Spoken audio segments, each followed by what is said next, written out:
નમસ્તે મિત્રો, આપનું સ્વાગત છે યુટ્યુબ ચેનલ ગ્લીમ ઓફ ગોડમાં. આપણે શ્રીમદ ભાગવતના 10મા સ્કંદમાં આગળ વધી રહ્યા છીએ. છેલ્લે આપણે જોયું હતું બલરામ દ્વારા સુતવધ. આજે આપણે જોઈશું બલવલ વધ.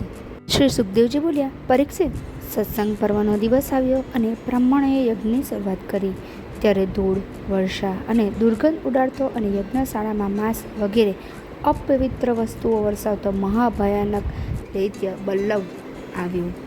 આ વિશાળકાય દૈત્યને જોઈ ઋષિઓમાં નાસભાગ મચી ગયો. બલરામે આકાશમાં ઉડતા એ દાનવને પોતાના હળની અણીથી ખેંચી નીચે પાડ્યો અને તેના માથા ઉપર મૂસળ વડે જોરદાર પ્રહાર કર્યો.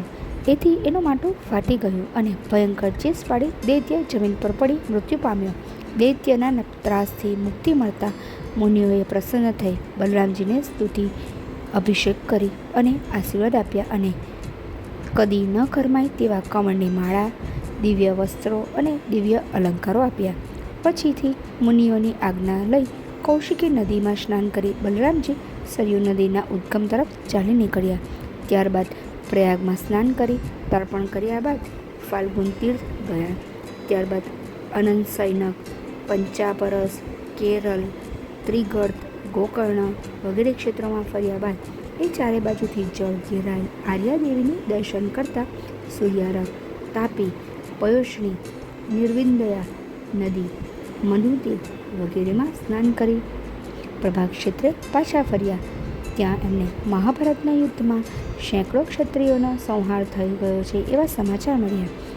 અત્યારે રણભૂમિમાં ભીમ અને દુર્યોધન વચ્ચે ગદા યુદ્ધ થઈ રહ્યું છે તેવું જાણી તેઓ ભીમ અને દુર્યોધનનું યુદ્ધ રોકવા કુરુક્ષેત્ર પહોંચ્યા.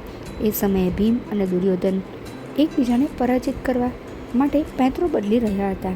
એમને જોઈ બલરામજી બોલ્યા, હે રાજા દુર્યોધન અને પાંડુપુત્ર ભીમ, તમે બંને સમાન બળવાન અને વીર છો. ભીમમાં બળ અધિક છે તો દુર્યોધન ગદાયુદ્ધનો અધિક કુશળ છે, માટે આ યુદ્ધ બંધ કરો.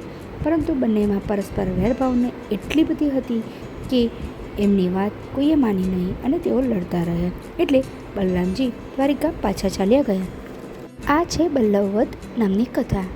બલ્લવ રાક્ષસના આક્રમણ સામે ઋષિઓએ ધૈર્ય, સાહસ અને બુદ્ધિથી પરિચય આપ્યો. તેઓએ ભગવાનને પ્રાર્થના કરી અને બલરામજીને તેમના રક્ષણની વિનંતી કરી. બલરામજીએ પણ બુદ્ધિ અને સાહસથી તેમનું રક્ષણ કર્યું. કથા આપણને શીખવે છે કે દુનિયામાં શાંતિ, પ્રેમ અને સંવાદિતતા જ મહત્વપૂર્ણ છે.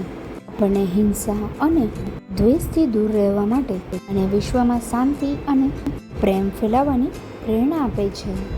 આ છે સંપૂર્ણ કથાનો સાર. જો આપને આ વિડીયો પસંદ આવ્યો હોય તો વિડીયોને લાઇક કરજો, શેર કરજો અને મારી ચેનલને સબસ્ક્રાઈબ કરવાનું ભૂલતા નહીં. ત્યાં સુધી આપ સૌને મારા જય શ્રી કૃષ્ણ. ફરી મળીશું.